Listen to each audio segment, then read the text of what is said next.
দর্শক আসসালামু আলাইকুম। যেখান থেকে দেখছেন সবাইকে শুভেচ্ছা জানাচ্ছি। Fresh food, fresh oxygen, fresh life, এটাই আমার স্বপ্ন। আজকে আপনাদের সঙ্গে যাকে পরিচয় করিয়ে দেব, তিনি আমার যেমন পরিচিত কাছের মানুষ, তেমনি আপনাদেরও পরিচিত কাছের মানুষ। বাংলাদেশের মিডিয়া জগতের অন্যতম একটি নাম। তিনি একাধারে লেখক, সাহিত্যিক, নাট্যকার এবং বাংলাদেশের যে বাইরের যে ইভেন্ট ম্যানেজমেন্ট গুলো আছে সাধারণত সেগুলি করে থাকে এবং আমাদের ঝালকাঠির গর্ব মোহাম্মদ আরিফ। প্রথমে জানতে চাইবো আরিফ আসলে কেমন আছে?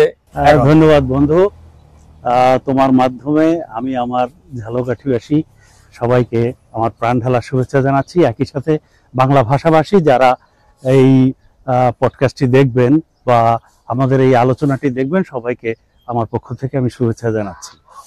হ্যাঁ, আছি, নিশ্চয়ই ভালো আছি এবং আল্লাহ পাক রব্বুল আলামিন সুন্দর স্বাস্থ্য এবং শরীর নিয়ে ভালোই রেখেছেন। আরিফ ভালো থাকারই কথা, তার স্বাস্থ্যটা যেমন ভালো আছে এবং তাদের যে কাজের কোয়ালিটি এবং তাদের যে মানসিক শান্তিটা, এটা হচ্ছে একটা ভেতর থেকে আসতে হয় এবং সেই জায়গাটায় তারা কাজ করে, যার জন্য তাদের শান্তিটা, তাদের যে মনের যে ব্যাপারটা, সেটা ভিন্ন ধরনের। যাই হোক, আজকে যে ব্যাপারটা নিয়ে আমি আরিফের সঙ্গে কথা বলতে আসছি, সেইটা হলো বাংলাদেশের সিনিয়র সিটিজেন যারা বাংলাদেশের ঢাকা শহর সহ অন্যান্য বড় শহরগুলিতে যারা থাকে মূলত, এবং যারা এই দেশের শিক্ষিত সমাজ যারা, তাদের যখন ছেলে মেয়েদেরকে বিয়ে দিয়ে দেওয়া হয়, বাচ্চাদেরকে পড়াশোনার জন্য বাইরে পাঠাতে হতো, তখন তারা দেখা যায় একটা ফ্ল্যাটের ভিতর একাকিত্ব জীবন। দুইজন হাজব্যান্ড ওয়াইফ দুইজন আছে, ডিপেন্ড করতে হয় একটা ঔষধের জন্য ওই গার্ডের কাছে। আমি যেটা বলতে চাচ্ছি যে সেইটা যারা অসুস্থ আছেন তাদের কথা না, যারা সুস্থ আছেন, সিনিয়র সিটিজেন যারা সুস্থ আছেন, তারা যদি তাদের গ্রামে ফিরে যায়, তাহলে ওই জায়গার পরিবেশটাও কিন্তু এদের কারণে অনেকটা ভালো হয়ে যাবে। কারণ এ যখন একটা দোকানে যাবে, সে অবশ্যই একটা ভালো জিনিস কিনবে, পাশের লোকটা দাঁড়ায় দেখবে যে না, এ তো একটা কোয়ালিটিফুল জিনিস কিনছে। অর্থাৎ সবকিছু মিলাইয়া তাদেরকে দেখার পরে ওই গ্রামের পরিবেশটাই একটা চেঞ্জ হয়ে যাবে। তো এই জায়গাটা আসলে তুমি কিভাবে দেখতেছো? অনেক ধন্যবাদ হিরো, এটি একটি অনেক চমৎকার একটি বিষয় এবং আমি মনে করি সময় উপযোগী একটি বিষয়। গ্রাম এবং শহর, এটি আমরা ছোটবেলা থেকেই এই একই আলোচনা করে আসছিলাম। আমার যতটুকু মনে আছে, আমরা ছোটবেলায় যখন বিতর্ক করতাম, আমাদের বিতর্কে একটা সাবজেক্ট থাকতো, হ্যাঁ, গ্রাম শহর কিংবা বিজ্ঞান এবং ধর্ম, এরকম বিষয়গুলি। তো গ্রাম এবং শহরের যে আবেদন, সেইটি আসলেই চিরন্তন এবং এর মধ্যে একটি ছোট্ট দ্বন্দ্ব আছে, একটি ভালোবাসাও আছে। আমার শহরের জন্য যেরকম ভালোবাসা আছে, আমার গ্রামের প্রতিও সমান ভালোবাসা আছে। এবং স্পেশালি যদি আমি বলতে চাই, তাহলে আজকের বাংলাদেশে আমাদেরকে একটু আলাদাভাবে গ্রামের কথা বলতে হবে। এই কারণেই বলতে হবে যে আমরা কিন্তু, তুমি যতদূর আমার মনে আছে, যে আমরা কিন্তু এক সময়ে গ্রাম নির্ভরই ছিলাম, বা আমাদের দেশটা কিন্তু আসলে গ্রাম নির্ভর। গ্রাম আমাদের প্রাণ। গ্রামকে তুমি যখন আমাকে এই প্রপোজালটা দিয়েছো যে আমরা গ্রাম নিয়ে একটু কথা বলবো দুই বন্ধু, তুমি বিশ্বাস করবে না, তখন থেকে আমার সেই দিন থেকে, আজকে থেকে সম্ভবত 3-4 দিন আগে বিষয়টি নিয়ে আলাপ আলোচনা হয়, তো সেদিন থেকে আমার মনের মধ্যে একটা গান বাজে সবসময়।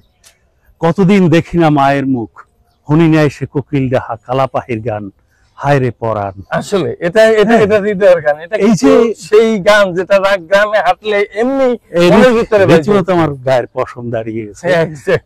যে এবং আমার বিশ্বাস, পৃথিবীতে বাংলাদেশের গ্রামগুলোর মতো এত সুন্দর গ্রাম খুব কমই আছে। আমি এত সবুজ, বিশেষ করে সবুজ, এত চমৎকার, ছবির মতো, একেবারে ছবির মতো আমি মনে করি আমাদের গ্রামগুলো।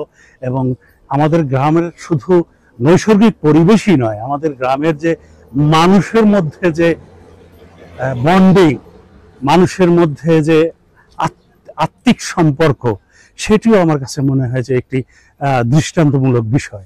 বাংলাদেশের গ্রাম বলবো না, আমি বলবো যে আমাদের মানসিকতা, আমাদের গ্রামের মানুষের মানসিকতা, আমরা এখনো যদি কোনো অপরিচিত বাড়িতে গিয়ে দাঁড়াই, তো সেখানে মনে হবে না যে আমরা এই পরিবারের এই মানুষটির অপরিচিত কেউ। আমাদের কাছে মনে হবে যে সে যেন আমার কতদিনের চেনা, এবং তার যে আপ্যায়ন, তার যে অভ্যর্থনা, আমাদেরকে বা একজন অতিথিকে রিসিভ করার যে কি বলবো, রাইট, যে আতিথেয়তা, সেটি আসলে অতুলনীয়। সেটি আমি বিশ্বাস করি যে বিশ্বের যে কোনো রাষ্ট্রের মানুষের তুলনায় আমার দেশের গ্রামীণ মানুষের মানসিকতা কোনো অংশেই কম নয়, বরঞ্চ আমি মনে করি যে অনেক আত্মিক এবং আন্তরিক সম্পর্ক। শহরে আমরা প্রায় পত্রপত্রিকায় দেখতে পাই, টেলিভিশনে নিউজ পাই যে রীতিমতো মরে বাড়ি ঘরের মধ্যে, আবাসিক এলাকায় ঘরের মধ্যে পড়ে আছে, সেই মানুষকে দেখার কেউ নেই। গন্ধ বেরোয়ার পরে পুলিশ এসে সেই লাশ উদ্ধার করে। হোয়ারাস গ্রামীণ জীবন তুমি খেয়াল করে দেখো, সকাল থেকে সন্ধ্যা অবধি প্রতিটি মানুষের কিন্তু খোঁজ রাখে। ইভেন এরকম যদি দেখা যায় যে এই তোমার লাগে আজকে দেখা হইলো না কেন, কই আসছিল, বাজারে গেছো না, মানে একটা দিন বা কয়েক ঘন্টা এইটা সহ্য হয় না যে কেন আমি আরিফকে দেখলাম না, কেন হিরোর সাথে আমার সকালে দেখা হওয়ার কথা কিন্তু সেই হিরোকে আজকে দেখলাম না। কারণ কি, এই যে একজনের প্রতি আরেকজনের যে কি বলবো টান, আত্মিক টান, দেখা না হওয়ার টান, এখানে কিন্তু আত্মীয়তার দরকার নেই, এখানে কিন্তু অন্য কোনো সম্পর্কেরও দরকার নেই, জাস্ট নেইবার, জাস্ট প্রতিবেশী। এই প্রতিবেশী সুলভ সম্পর্কটাই কিন্তু আমাদেরকে ওরকম একটি জায়গায় নিয়ে যায়। তো সেখানে যা দেখা যায় যে তুমি যেটা দিয়ে শুরু করলা যে একজন বৃদ্ধ, কেন আমাদের কিন্তু খুবই মনে আছে যে আমরা ঘরের ভিতর পাশে কোথাও যাইতে পারতেছে না, কারোর সঙ্গে কথা বলতে পারতেছে না। একটা মানুষ যখন কথা না বলতে পারে তখন সে অটোমেটিকলি অসুস্থ হয়ে যায়। অবশ্যই গ্রামের যে বন্ডিংটা, সেই বন্ডিংটা আমাদেরকে, আমি মনে করি এখনো যে পর্যায়ে আছে, সেখানে একজন সিনিয়র সিটিজেন সে যদি এখন গ্রামে ফিরে যায়, সে যদি তার বলায় ফিরে যায়, কথাটি আমার এখন মনে পড়েছে যে আমরা একসময় মনে আছে যে চাকরি টাকরি যারা করতেন শহরে, তাদের একটা প্ল্যান থাকতো যে আমি শেষ জীবনটা আমার বাড়ি থেকে, সেইটা এখন আর নাই। হঠাৎ করে সেই জায়গাটার থেকে আমরা কেন যেন একটু ডিটাচড হয়ে গেছি, এবং সেই ডিটাচড হওয়াটা যে আমাদের জীবনে খুব উন্নতি এনেছে তা কিন্তু নয়। আজকে কিন্তু আমাদের সিনিয়র সিটিজেনরা, আমাদের প্রবীণরা কিন্তু খুব একটা সুখী নেই, খুব একটা ভালো নেই। তো সেই জায়গায় যদি আমরা আমাদের সেই গ্রামকে আবার আমাদের সেই আত্মার প্রাণের প্রাণ চাঞ্চল্য ফিরিয়ে আনতে পারি সেই গ্রামে, তাহলে কিন্তু আমরা আসলেই আমাদের সিনিয়র সিটিজেনদের জন্য মনে করতে পারি যে একটি ভালো কাজ করে গেলাম, এবং এটি হবে আমাদের প্রত্যেকের নৈতিক দায়িত্ব। আমি কথার ভিতরে আরেকটু কথা সংযোগ করতে চাই, সেটা হলো যে আমি কয়েকটা কোম্পানির সাথে বেশ কয়েকটা বৃদ্ধাশ্রমে যাই, প্রতিটা বছরই 2-1 বার যাওয়া হয়। তো এখানে গিয়া এমন কিছু মানুষ মানে দেখি বা তাদের সঙ্গে পরিচয় হয় বা তাদের ব্যাকগ্রাউন্ড জানি, তখন নিজের কাছে মানে নিজেকে প্রশ্ন মনে হয় যে আমি যদি ঢাকা শহরে আমি যদি এইভাবে একটা বৃদ্ধাশ্রমে পড়ে থাকি, আমার সঙ্গে যদি কোনো মানুষ কথা বলার না থাকে, তাহলে তো আমি এতদিন বাঁচার কথাই না, এমনিতেই মারা যাবো।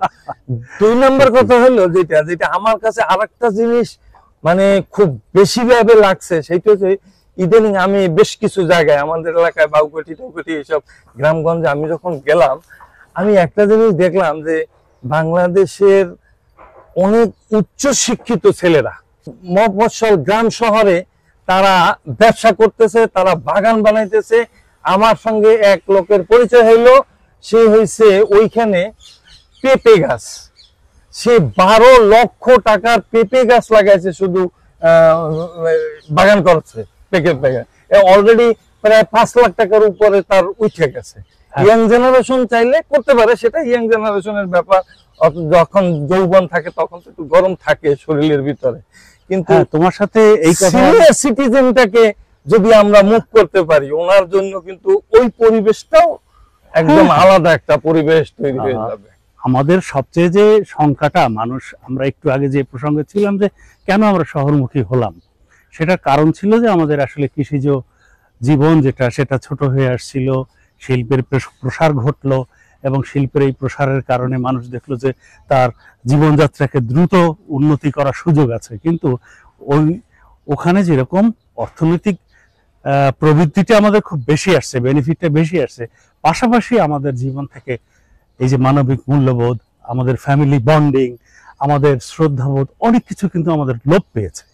তো সেই ক্ষতিগুলো পোষানোর জন্য আমাদের কিন্তু এখন, বিশেষ করে আমি যদি বলি যে বাংলাদেশে, আমি কোনো হিসেব, কোনো রাজনৈতিক পক্ষ নিয়ে কথাটা বলছি না, কিন্তু যেটি স্বাভাবিক যে কথাটা, যেটি আমাদের একদমই মোটা দাগে আমরা চোখে দেখতে পাই, যে এখন সেই গ্রাম কিন্তু আগের গ্রাম নেই। আমাদের যে কষ্ট সৃষ্টি গ্রাম, আমাদের যে দুঃখিনী বাংলা, সেই বাংলা কিন্তু এখন নেই। আমাদের বাংলা এখন সমৃদ্ধ বাংলা। রাইট, আমরা সমৃদ্ধ বাংলা। আমাদের গ্রামে এখন বিদ্যুৎ আছে, প্রত্যেকটা জায়গা দিয়ে ইচ্ছা করলেই যে কেউ রাত্র 12টা 1টা 2টায় সে শহরে আসতে পারবে ডাক্তার দেখানোর জন্য। যোগাযোগ ব্যবস্থা অনেক ভালো, একটা বিপ্লব এসছে বাংলাদেশে। তো যোগাযোগের এই বিপ্লব পাশাপাশি হচ্ছে শুধু যোগাযোগ অবকাঠামোই না, শুধু রাস্তাঘাটই না, আমি বলতে চাই যে গ্রামের সবচেয়ে বড় যেটা প্রাণ, সেটা হচ্ছে গ্রামীণ ইকোনমি। তো আজকে কিন্তু এই অবকাঠামোগুলো, সড়ক অবকাঠামো, ব্রিজ, কালভার্ট, ইভেন বাজার টাজার, এগুলো হওয়াতে কিন্তু গ্রামীণ ইকোনমির চেহারাটাও চেঞ্জ হয়ে গেছে। সমৃদ্ধ জীবন চাই, একটি সুন্দর জীবন চাই, যেখানে ফ্রেশ অক্সিজেন থাকবে, যেখানে ফ্রেশ ফুড থাকবে, যেখানে আমাদের জীবনের প্রতি মমতা থাকবে মানুষের। সমস্ত বিষয়গুলো কিন্তু আমি এখনো ফিরে পাই আমার গ্রামে। সুতরাং আমরা আশা করতেই পারি, যদি সিনিয়র সিটিজেনরা যদি একটু চেষ্টা করেন, যারা সিনিয়র সিটিজেন বলতে যে সে একদম শারীরিকভাবে দুর্বল হয়ে গেছে, বিষয়টা কিন্তু সেরকম না। সিনিয়র সিটিজেন রিটায়ার্ডের পরে সিনিয়র সিটিজেন, এবং তারপরে কিন্তু 20 বছর সে স্ট্রাগল করেই যেতেছে, সে চলতে পারতেছে, হাঁটতে পারতেছে। সুতরাং এই সময়টাই কিন্তু সে গ্রামে গিয়া তার পরিবেশটাকে সে গুছাই নিতে পারে। আমি একটা জিনিস খেয়াল করছি যে গ্রাম দেশের যে মানে ফার্মেসি গুলো আছে, সেখানে গিয়ে বলে যে ভাই 5 টাকা দামের আমার একটা ব্যথার ট্যাবলেট দেন। তো আসলে আদৌ সে জানে না যে কি ট্যাবলেট দিতেছে, কি খাইতেছে, কেন খাইতেছে।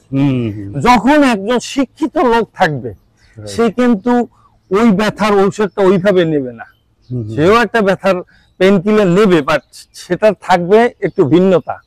সে একটা প্রোডাক্টটা দেখবে, ওটার মানে ডেট আছে কিনা, এবং এটা খাওয়া তার শরীরের জন্য উপযোগী কিনা। এইটা যখন আর দুই একজন তার সঙ্গে আলাপ করবে, তখনই ওই পরিবেশটা পরিবর্তন হওয়া শুরু করে দেবে। তুমি একদম মানে পারফেক্ট কথাটা, কারেক্ট কথাটাই বলছো হিরো।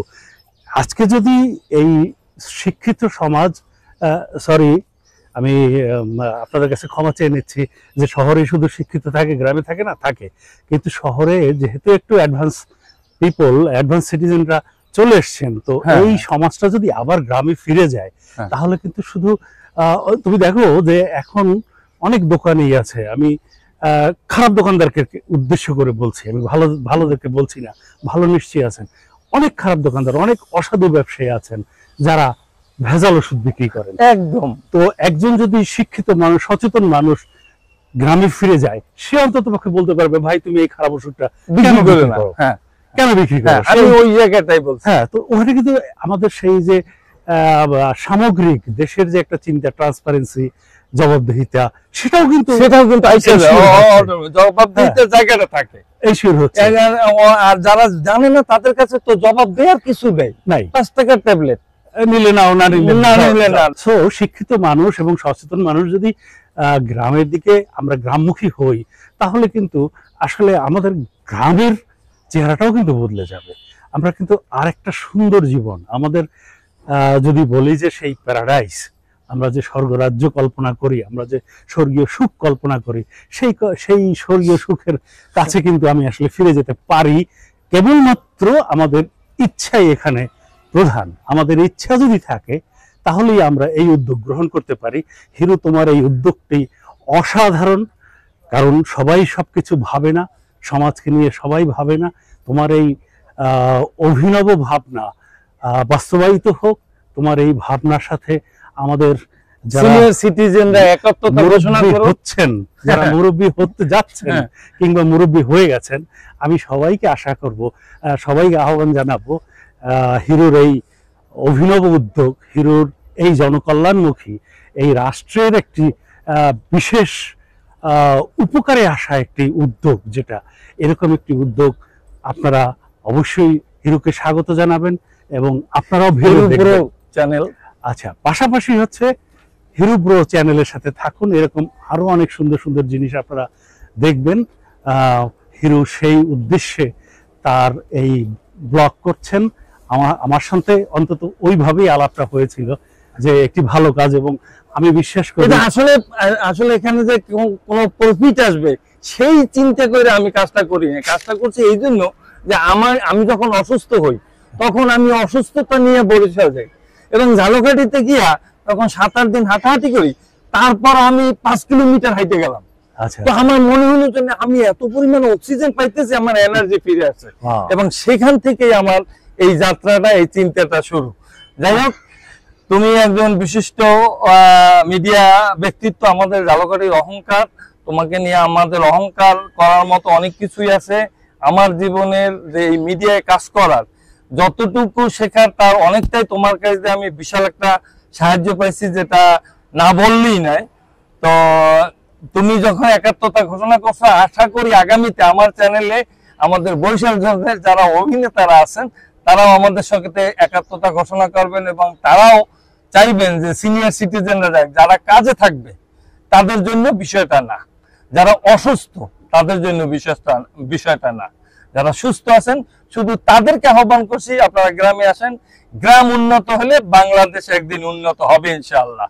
সবাই ভালো থাকবেন, সুস্থ থাকবেন। আসসালামু আলাইকুম।